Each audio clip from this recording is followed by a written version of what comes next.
Vai lá. Pode ir. Tá? Tá. Então, irmãos, mais uma vez bem-vindos. Não é? Eu dou também as boas-vindas a quem nos segue e vê depois nos vídeos das redes sociais. E voltamos, não é? Tivemos uns tempos afastados por razões de força maior, mas agora estamos aqui outra vez. Queremos dar as boas-vindas a todos e hoje vamos ver uma palavra que está em Marcos 14, 51, 52. Se alguém quiser abrir a Bíblia, vai aparecer aqui, vamos abordar o cristianismo superficial. Está então em Marcos 14, nos versículos 51 e 52. É uma pequena estrofe, dois versículos curtos, mas que nos ensinam muito do que Jesus espera de nós. E, antes de tudo, como sempre, fazemos uma curta oração. Senhor nosso Deus, nosso Pai, em nome de nosso Senhor Jesus Cristo, pedimos-te, Pai, que nos ajudes a interpretar e a ler e a perceber esta palavra, Senhor, que possas nos nossos corações firmá-la e ajuda-me a passar e a todos a receber. Em nome de Jesus. Amém. Amém. Então, irmãos, vamos para a palavra, que é em Marcos 14. Eu disse 51, 52, mas vou ler mais um bocadinho. Não é exatamente, mas é para enquadrar onde estamos. Então, e respondendo, Jesus disse-lhes: saístes com espadas e varapaus a prender-me, como se eu fosse um salteador? Todos os dias estava convosco ensinando no templo, e não me prendestes. Mas isto é para que as Escrituras se cumpram. Então, deixando, todos fugiram. E certo jovem o seguia, envolto em um lençol sobre o corpo nu. E os jovens lançaram-lhe a mão, mas ele, largando o lençol, fugiu deles nu. Amém? Amém. Amém. Irmãos, onde nós vamos focar é aqui. E certo jovem o seguia, envolto em um lençol sobre o corpo nu. E os jovens lançaram-lhe mão, mas ele, largando o lençol, fugiu deles nu.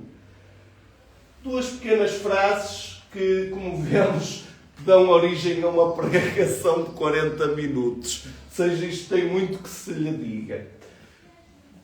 Enquadrando, quando é que isto aconteceu? Isto aconteceu quando Jesus foi preso no jardim do Getsemane, não é? Porque a gente tem ler e quando lê a Escritura deve fazer um esforço por uma visualização. Por isso é que o próprio Evangelho está construído com a visão de os sinóticos, não é? Que é o Mateus, Marcos e Lucas, estão construídos sobre a visão de diferentes pessoas dos mesmos eventos. O mesmo evento é relatado por diferentes pessoas para que a visão seja de cada um, para nós conseguirmos montar o quadro visual do que aconteceu. E nós, ao montar aqui o quadro visual, quando se lê os três Evangelhos, percebe-se que vão prender Jesus, prendem Jesus e depois levam-no à casa do sumo sacerdote, não é? Para ser interrogado. Durante esse percurso que Jesus é levado, com certeza amarrado e tratado como um marginal e um salteador, como ele diz aqui, muita gente deve ter visto o movimento, não é? Dos soldados, daquela turba de pessoas a transportar Jesus pelo caminho. Aliás, nós vemos um pouco isso no filme Paixão de Cristo, do Mel Gibson, que vemos esse levar de Jesus desde o jardim até a casa do sumo sacerdote. Nesse trajeto aconteceram algumas coisas e esta é uma delas.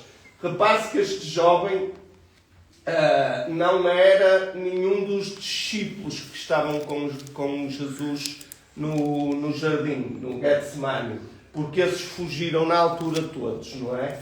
Então isto foi alguém que no trajeto terá querido ver o que se passava. Então o contexto é esse. Jerusalém estava vivendo a noite mais dramática da história, não é? Não só da dela, mas também do mundo. Judas liderava a turba dos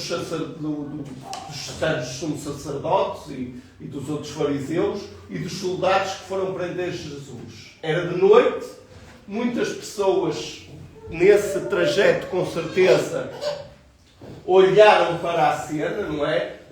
Viram a cena e houve um certo jovem, segundo o Evangelho, que, para ver melhor o que se estava a passar, devia estar na cama, então envolveu-se com um lençol e disse: vou ver o que é que se passa. E foi seguir a turba de pessoas, foi seguir Jesus.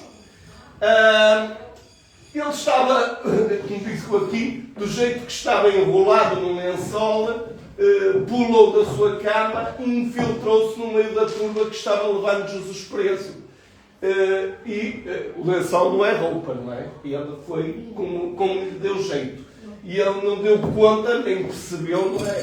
nem pensou nisso, que estava indevidamente vestido e que podia ser desmascarado e exposto ao vexame em qualquer altura.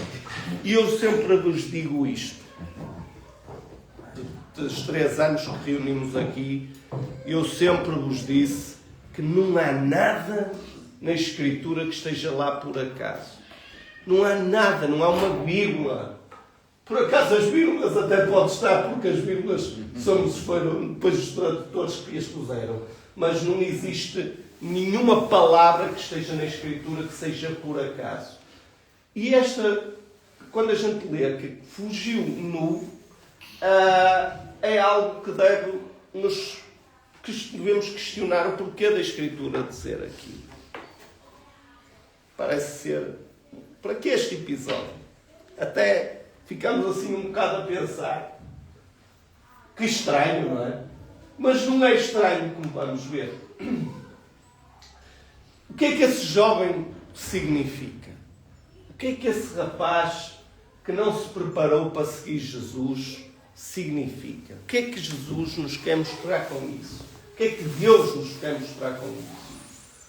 Então, este jovem é um símbolo daqueles que supostamente seguem o cristianismo, mas não sabem direito o que está acontecendo. Ele representa os seguidores ocasionais e os discípulos de plantão.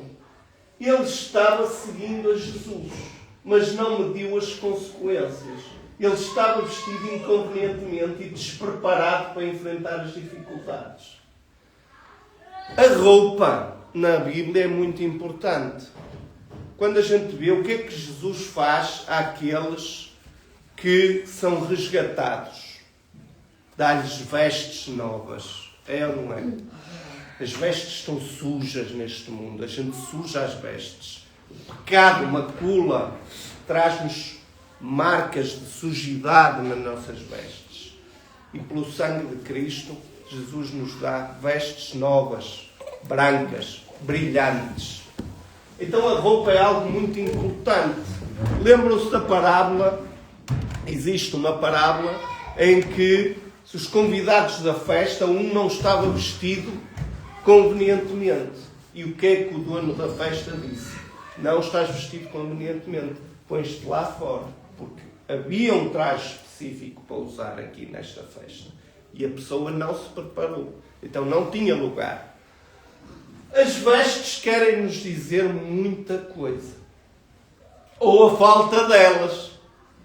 O que é que aconteceu a Adão e Eva? Que as crianças já vão estar a ver isso hoje. Mas o que é que aconteceu quando perceberam o que fizeram? Viram que estavam nus. O nu na Bíblia significa a vergonha perante Deus. Nós temos vergonha. Imaginem irem ter com Jesus e de repente, tomo. Que vergonha.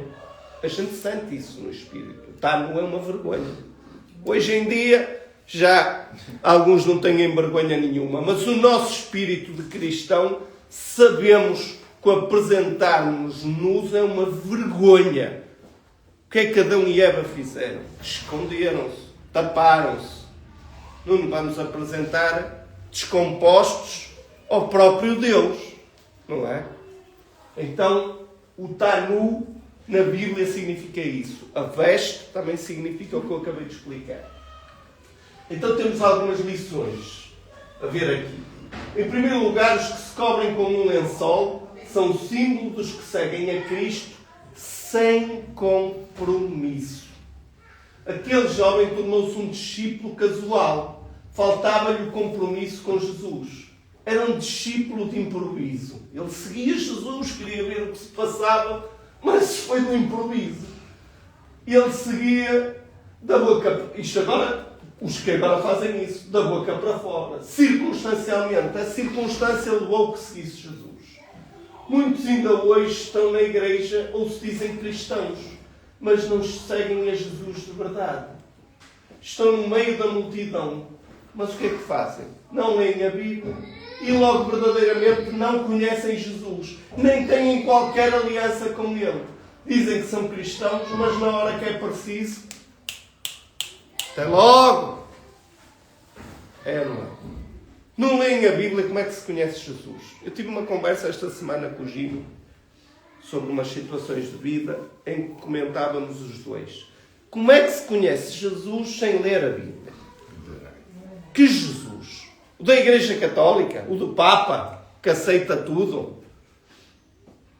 É esse Jesus? Que Jesus? O da Nova Era?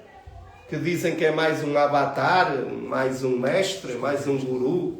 O do Espiritismo? Que era um espírito evoluído que veio para nos guiar? Que Jesus? O Jesus da Bíblia. Esse é que é o verdadeiro Jesus. O Jesus que é Deus. Até os testemunhas de Jeová, os adventistas, não aceitam Jesus como Deus. Uns dizem que é o Arcanjo Miguel. Jesus é o Arcanjo Miguel. Não, o Arcanjo Miguel é o Arcanjo Miguel. Jesus é o Jesus. São pessoas diferentes. Eu e o Jimmy somos cristãos. Não é? Mas somos pessoas diferentes. Todos aqui somos cristãos. Mas somos pessoas diferentes. Jesus da Bíblia. E a gente tem que, para conhecer Jesus, tem que ler a Bíblia. É lá que Jesus é apresentado. Foi lá que eu conheci Jesus. E foi esse Jesus que transformou a minha vida.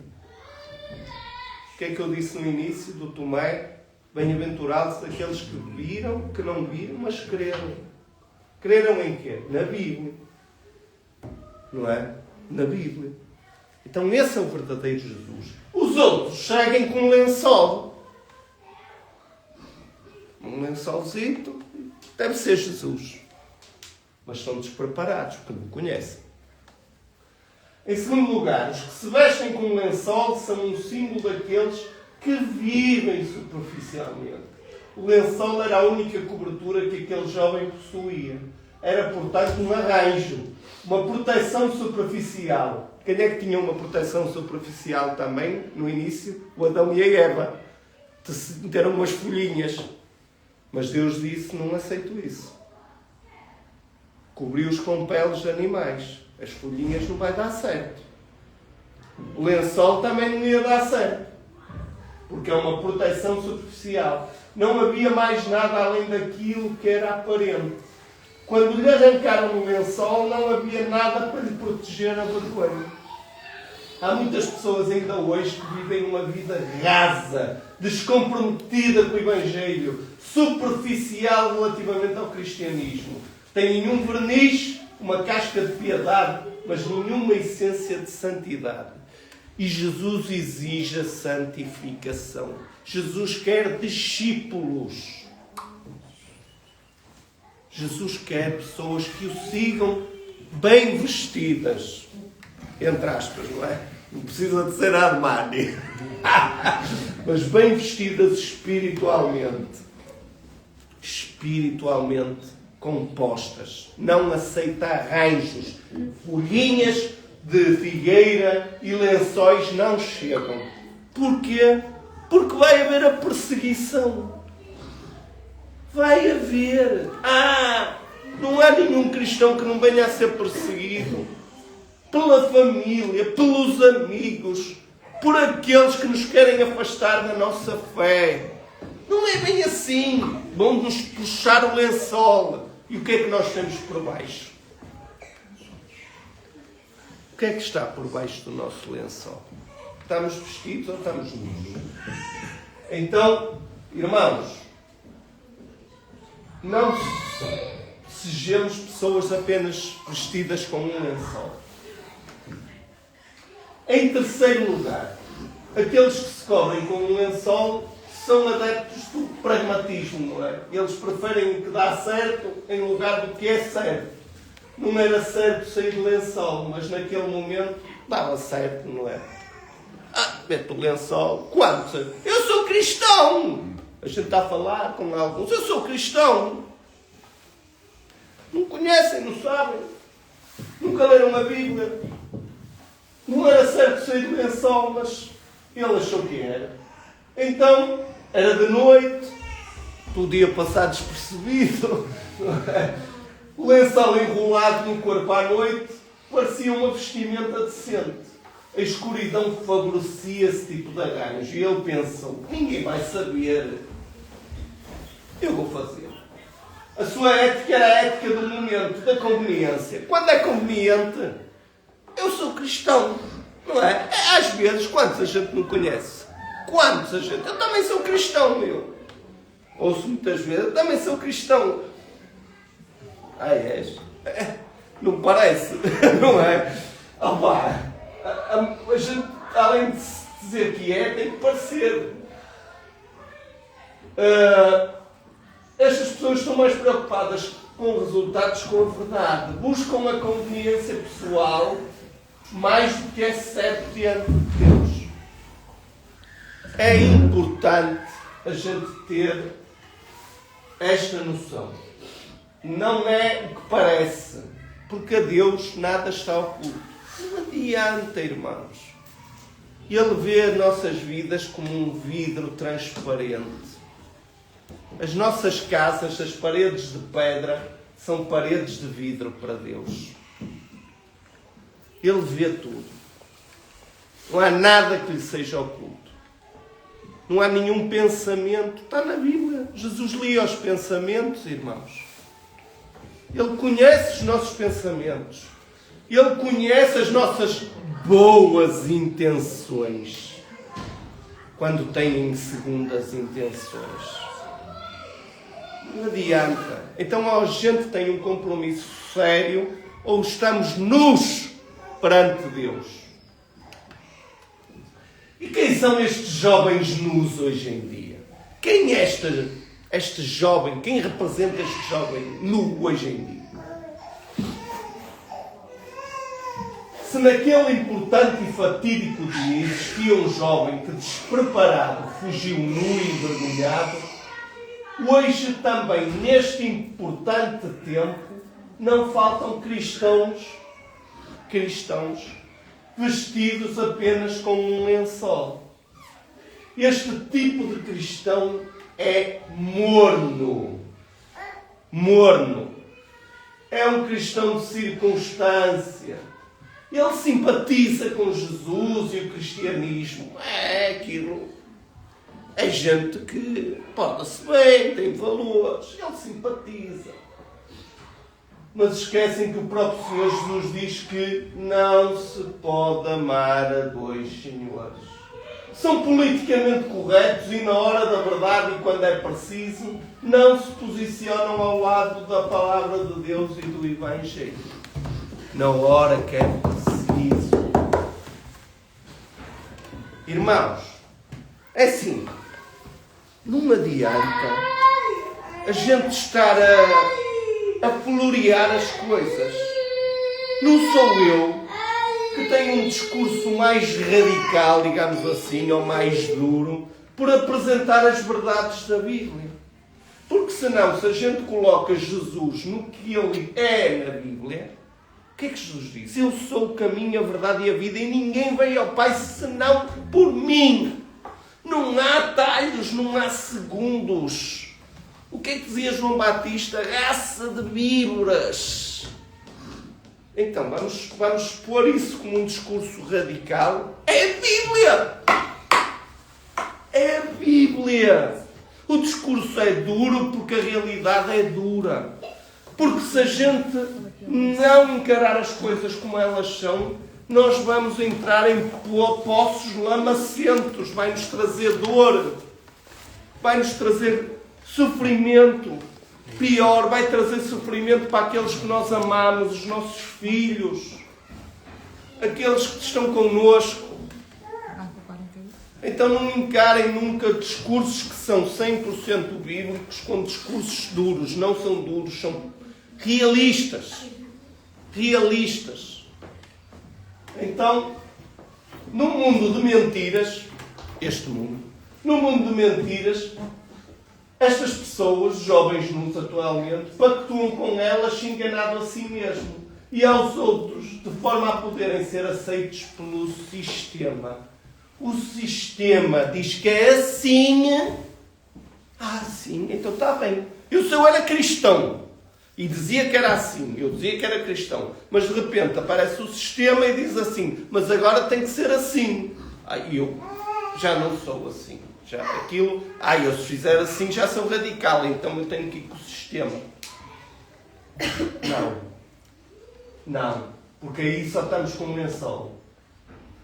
Pregar o Evangelho e alertar para o juízo é algo que nunca ou quase nunca fazem no mundo real estes cristãos. Vocês já viram algum cristão circunstancial a pregar o julgamento final?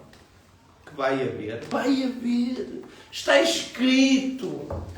Está próximo. Está muito próximo. Todos nós vemos o que se está a passar, não é? Na hora da verdade, posicionam-se com a maioria ao lado das massas hipnotizadas pelas mentiras do sistema atualmente anticristão que vivemos. Ainda hoje, a última coisa que pus lá no grupo do Tribulation, no Tropa de Eleitos, foi a promoverem o Islão. A mídia. Acabou o Ramadão, agora vamos festejar não sei quantos. É paz e amor. O Islão.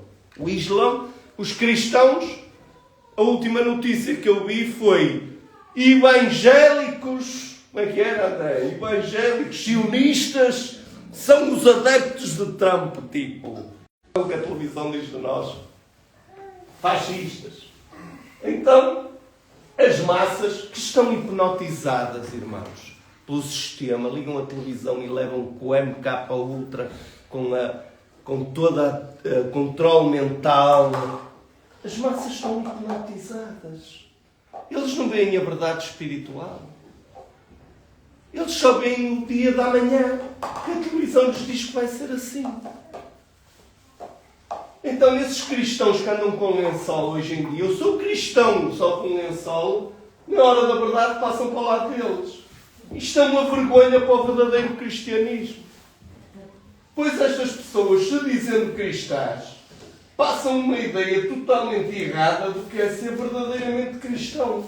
O verdadeiro cristão jamais pactua, seja com o que for do sistema mundano, que se oponha ao Evangelho. Seja na política, na saúde, seja no que for. Não aceitamos. E ponto final. Custa a própria vida? Custa. Às vezes custa. Já custou a muitos ao longo da história. Mas é isto. É isto que a gente tem que fazer. Porque senão, como é que a gente vai ser apanhado? Com um lençol. Nus. Na hora da verdade, da perseguição, puxam o lençol. Estão nus. Isto é muito sério, irmãos. Isto é muito sério. Porque realmente todos nós vamos passar, que nos dizemos cristãos, pela prova de nos puxarem o lençol. E a gente ou tem alguma coisa por baixo, que é a armadura de Deus, ou está complicado. Nas questões fraturamos estas pessoas, estão do lado do mundo e não de Deus, chamando os verdadeiros cristãos de fundamentalistas teóricos da conspiração. No final também estes serão envergonhados. serão envergonhados aqueles. Reparem bem, eu tenho uma pessoa aqui que diz que é cristã. Ela diz que é cristã. E nós somos cristãos. Vem o anticristo, vamos só pôr este cenário. Vem um anticristo e diz assim: pessoal, eu sou da paz e do amor, eu até sou descendente de Jesus Cristo, mas aceitamos todas as religiões, aceitamos tudo. A Bíblia não estava bem escrita, não era bem isso que queria dizer. E aqueles que se diziam Cristo, e nós não, atenção, nós não aceitamos isso. Porque a Bíblia não estava mal escrita, a gente espera por Jesus, não é por alguém que diz que é Jesus, ou que é filho dele. Não, a gente espera por Jesus. E eles o que é que vão fazer? Fanáticos! Fanáticos! E aqueles cristãos do lençolzinho vão dizer o quê nessa altura? Ai, não, eu sou cristão, mas olha, é filho, é descendente de Jesus. Oh, então, vamos! Vamos! E põem-nos a nós, então, os verdadeiros como o quê? Como aos fanáticos. Porque os outros que não eram cristãos vão dizer, até alguns cristãos dizem que aqueles são malucos. São maluquinhos. Por isso é que Jesus diz, por seres morno, vomito-te da minha boca. Eu não invento nada. Jesus é duro porque a realidade é dura. Ele é amor, mas é duro nestas situações. Ele não aceita uma vela para ele e outra para o diabo. Não aceita. Não há preto e branco. É branco ou é preto. Não há hipótese. Não há. João diz, não temos nenhuma conversa com as trevas. Zero. Não há negociação. É guerra aberta e declarada. Não há negociação. Não há concessões às trevas. Não se aceita minimamente conversinha. Esta é a postura da luz no Evangelho e na Bíblia. E quando a gente aceita isto, a gente percebe porque Deus entra na nossa vida. E a gente entende como a gente andava enganado. E que o caminho é outro. Eu hoje dizia à Dona Geisa, Dona Geisa, que bom que você ouve o nosso Senhor Jesus Cristo, porque você vai voltar a casa, Dona Geisa. Quando a gente morre neste mundo, acorda no mundo espiritual e diz, e aparece-nos alguém que nos leva a Jesus Cristo, ou o próprio Jesus Cristo, eu não sei, mas que vemos que entramos no reino de Deus e percebemos o que acontece àqueles que não aceitaram. Vocês já pensaram nesse momento? Porque todos nós vamos ter esse momento. É verdade. Não há ninguém aqui que não passe por isso. Já viram o que é? Ei, o que eu fui fazer? Eu não aceitei agora. Não há mais nada a fazer. Acabou. Acabou. Depois de fechar os olhos, acabou. Portanto, irmãos, se estivermos só com um lençol, vamos nos vestir, vamos ler a Bíblia, vamos fazer o que lá está. O fardo é fardo para a carne. É. A carne quer outras coisas, mas o fardo é leve. O Senhor diz, meu fardo é leve. Temos que passar por um bocado de tempo de crucificação da nossa carne. Não há nada a fazer. Porque senão está complicado. E estes mornos vão ser envergonhados. O que é que está escrito? O que é que Jesus diz? Oh Senhor, não falamos nós em teu nome. Não pregamos, não expulsamos demónios. Afastai-vos de mim, hipócritas. Nem vos conheço. Não é o que está escrito ou estou a inventar? Está escrito ou estou a inventar? Está escrito. Eu só digo que está escrito. Conclusão. Sabemos que desde Adão ficar nu significa na Bíblia estar coberto de vergonha. cobertinho de vergonha. E por tudo acima exposto, fica claro que os cristãos nominais e sem um verdadeiro compromisso com Deus e com o Evangelho não agradam ao Senhor. O seu compromisso é apenas circunstancial e a maioria das vezes só pensam em Jesus quando vão à igreja, não é? Muitos é assim, se é que o fazem, muitos nem vão. Pautando-se muitas vezes mais pela religiosidade. Eu agora lembrei-me, aqueles católicos que dizem: sou católico não praticante. Esses nem à igreja vão. Esses nem isso. Pensam só isso. O católico não praticante. Enfim, pautando-se muitas vezes mais pela religiosidade que pela verdadeira adoração e compromisso. Também estes descobrem apenas com lençol e estão em cima do muro. Na hora da tribulação vão ser os primeiros a fugir para o lado errado. Mas na hora da verdade ficarão a nu as suas vergonhas. Pois bem, que fique então claro que para Deus alguém assim não é cristão suficientemente. Não é. Você precisa ser um discípulo de verdade, um seguidor de Jesus Cristo, pronto a viver e a morrer com Ele e por Ele, sem precisar de fugir envergonhado. Maranatá, Senhor Jesus. Maranatá. E esta é a palavra do Senhor para nós.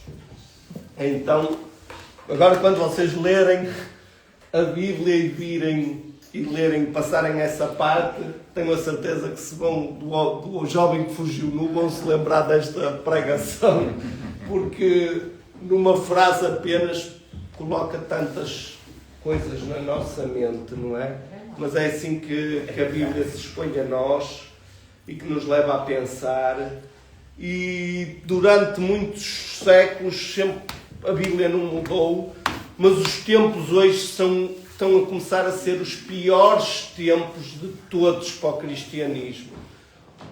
Nós vimos este tempo que tivemos parados na Síria, um regime anticristão islâmico que perseguiu. Eu vi assassinatos, quem está nos grupos chegou a ver assassinatos horríveis aos cristãos, a crucificá-los, a dar-lhes tiros na cabeça. E o que é que a União Europeia fez ao líder desse povo, desses islâmicos? Convidou-o para uma palestra na Europa e deu-lhe não sei quantos milhões, e na televisão nem apareceu nada. Mas se for um islâmico a esfaquear e a levar o carro e matar não sei o quê, até escondem que é islâmico, até escondem. Jovem atropela, não dizem jovem do Islão. É jovem atropela. É ou não é? Portanto, os tempos hoje já são estes. De premiar quem mata cristãos. Foi isso que a União Europeia fez. Os caras mataram não sei quantos mil cristãos e a União Europeia deu-lhe um prémio. Foi ou não foi? Eu estou a inventar. Não foi isto. Portanto, já estamos numa fase de premiar quem mata cristãos. Como foi o Nero no tempo da Roma. Estamos outra vez a atravessar uma fase dessas. E não vai para melhor, irmãos. Não vai porque a televisão é que faz isso, as massas são hipnotizadas, as massas fazem o que a televisão diz. Então é hora de vestir a armadura de Deus. Tirar o lençolzinho e colocar a armadura. E como disse o Pedro, 2 espadas. Preparar as espadas, no bom sentido, a espada da verdade. Nós não lutamos com as armas deles, mas temos que estar prontos e preparados para a guerra. Se não tivermos... É verdade. E o que é connosco é maior que quer mundo. Então temos que ter essa fé. Esta era a palavra para vocês hoje, em nome de Jesus. Amém.